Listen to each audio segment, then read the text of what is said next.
Hello. I graduated college 16 months ago, and I was really hungover. For 4 years, I had been overdosing on fun and freedom, philosophical discussions with professors, and fantasy. As I tossed my cap and celebrated with my family, I felt like a grown-up. I had it figured out, had faced some challenges in college that I really thought prepared me for the real world. I chose a major, I got through organic chemistry, and I even produced a thesis for a curmudgeon professor. Fast forward 1 year and 5 days later, to me, on the floor in my bedroom of New Orleans, with a cheap red bottle of wine, crying hysterically and uncontrollably. I had just had a gut-wrenching meeting with my principal, who fired me, or rather, didn't rehire me, and said some words that I had never before heard in my life. She said, "Miss Bercow, you failed. You failed this school, and you failed your students." Saying that I was sadly mistaken about the struggles I had faced at Yale would be an understatement. Working in one of the most impoverished and dangerous projects in New Orleans, there were a lot of things that were going against my ultimate success there in the classroom. I was working 80+ hours a week and seeing little improvement from day to day with my students. It was the hardest and longest I had ever worked in my life, and though I left college hungover, I was a really hard worker as well, and have been since I was younger. And so I was working really hard, and I was seeing fewer results than I had ever seen before. And I kept thinking, it was like I was a hamster on one of those cages. I kept running and running and running, thinking that if I worked harder, if I slept one less hour, made one extra animated slide in my PowerPoint for the day, or called another parent, or tutored another child, that I would be a little bit closer to solving the injustices that plague our country. And I remained in this delusional fake-it-till-you-make-it mindset, convinced that I would persevere. And something that I realized on that bedroom floor is that never once in the year before, while I was teaching, did I admit to failing, and never once did I ask anyone for help, and never once did I show my vulnerability. And that was really hard for me to admit, because I grew to love my students, and they grew to love me and trusted me, and I had truly betrayed them. And it was really hard, but it got even harder when state test results came back, and only 30% of my students had passed. 30% had passed. I have never merely passed anything in my life, and 70% of my kids were not ready to go on to the next grade for science. And I realized that all of my endeavors had been reflected in grades. From the age of 7 to the age of 22, I had received grades to show how I had done. And this was a big, fat, red F-, and you can ask any teacher that's in the audience right now, F- don't even exist. They are a lie to scare students, because it sounds worse than an F. But this was an F- for me, and my administration saw that as well, and as a result, I wasn't rehired. And so packed up my classroom, and I head home. I dropped my stuff on the floor and dropped myself on the floor and opened that bottle of wine. And I was panicked, and I was fearful of the future. But what I kept saying to myself was, what the heck just happened? And I think about it now, and I'm at a loss, because I was teaching for an entire year, and in May, 10 months later, I felt blindsided. How did I not realize that I had failed so badly? And I came to 3 conclusions during this bedroom breakdown, which my family now refers to it as. And that is that, 1, we must always confront the brutal facts. Failure is always an option, and we need to be vulnerable and ask others for help. And so when I thought about confronting the brutal facts, I kept thinking about this story that Jim Collins tells in his book, Good to Great. And it is about Admiral James Stockdale, who is a decorated officer from the Vietnam War and was captured with 11 of his soldiers for 8 years and was tortured and interrogated for 8 years. And when Collins interviews him and asks him how he made it out alive after 8 interminable years, and with several soldiers alongside him, he said that he had developed these coping strategies for him and his soldiers that let them feel empowered, although they were in this imprisoned state. You know, he developed a communication system through tapping and set milestones for them to look forward to. And he said, and I'm going to read this because this I don't remember as well, but I never doubted not only that I would get out, but also that I would prevail in the end and turn the experience into the defining event of my life, which in retrospect I would not trade.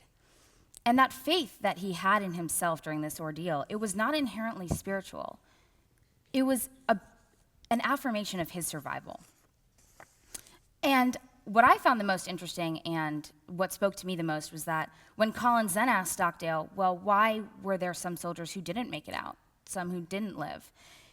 Stockdale said without a moment's pause or hesitation, oh, that's easy. They were the optimists. And according to Stockdale, and I guess not according to Professor Aker, the optimists of the group did not confront the realities of their situation, and they continued to hope they would get out any day. And then when reality sunk in, that nobody was coming to barge into this prison or blast open the doors or sweep them by an angel, they died of a broken heart, and they let those enemies take over them. And the difference is that Stockdale, again, he confronted those brutal facts, and he didn't try to deny what was happening to him, and he didn't try to pray that somebody somewhere else could do something for him. He looked to himself, and he still understood what was going on around him.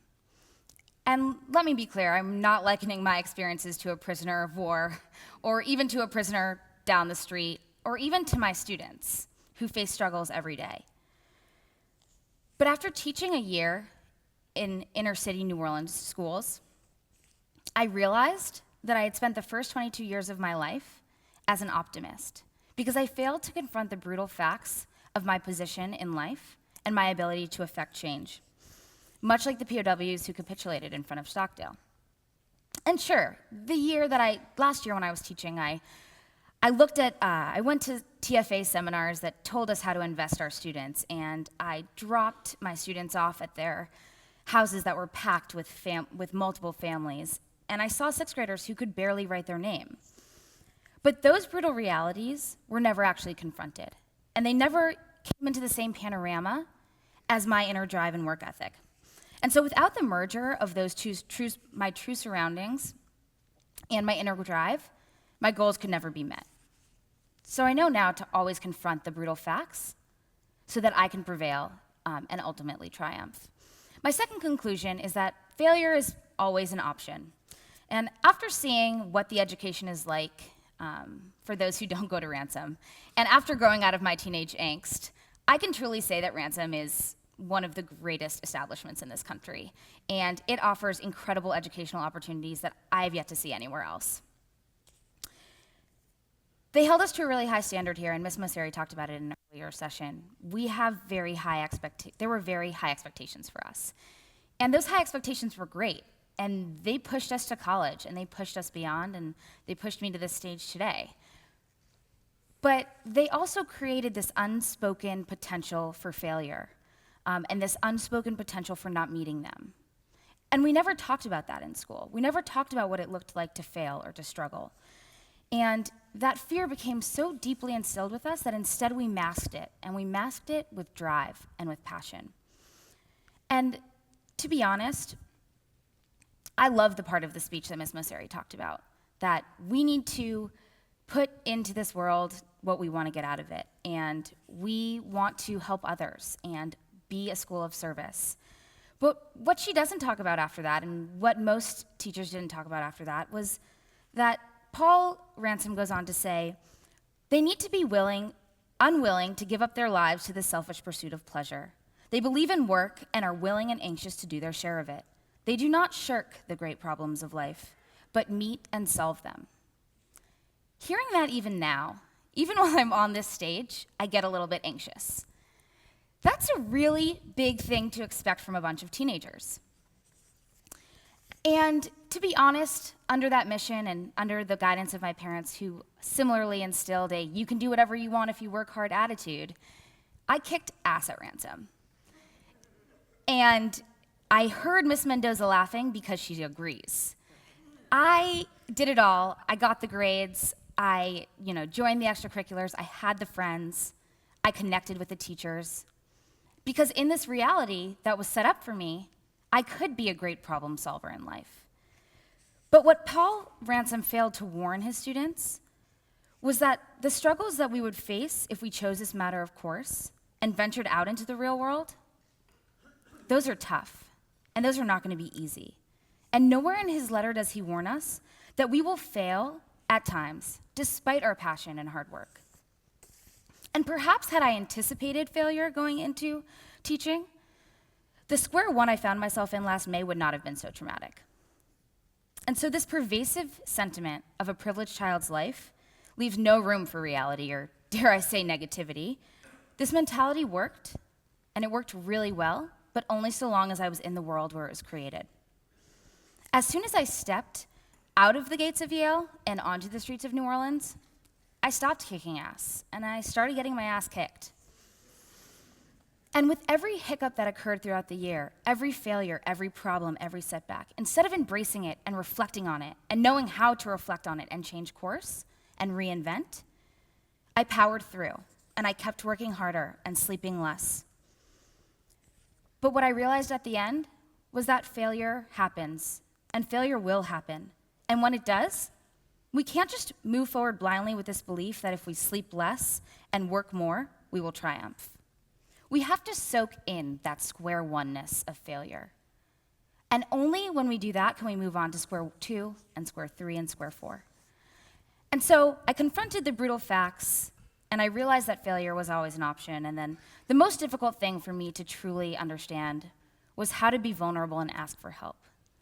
Because I think if I had done that, the year would have turned out differently.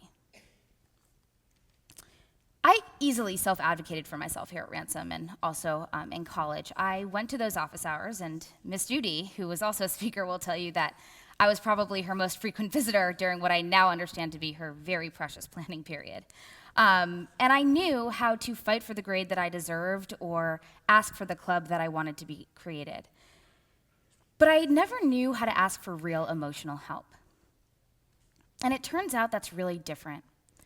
Asking for help requires a certain amount of vulnerability that my prior experiences and background just did not equip me with.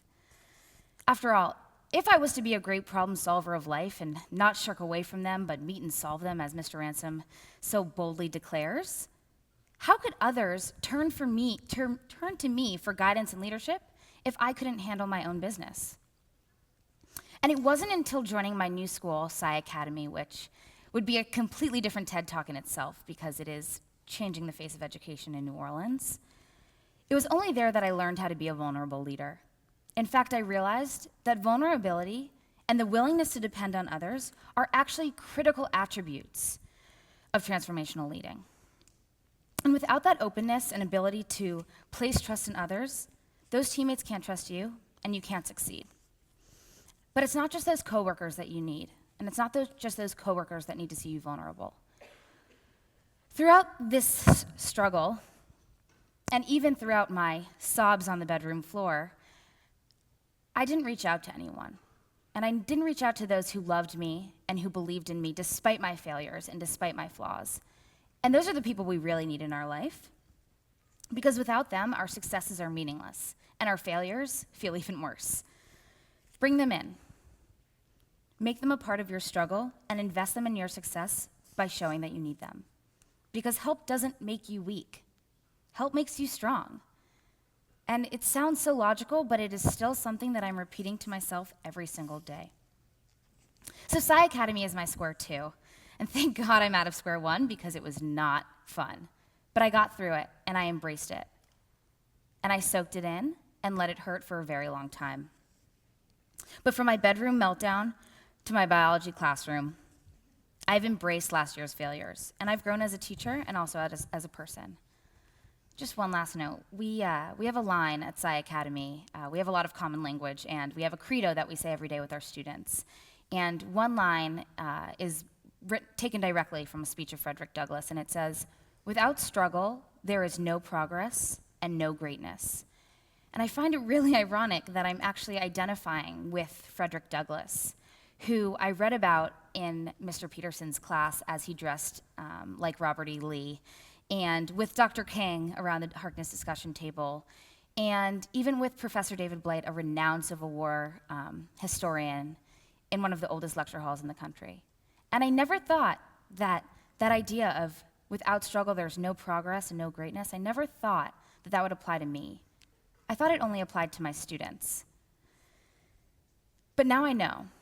I know that last year's struggle and last year's failure will not be my last, and I know that when the next one comes along, I will embrace it, so that eventually I will achieve progress, and hopefully, just as Paul Ransom says, greatness. Thank you.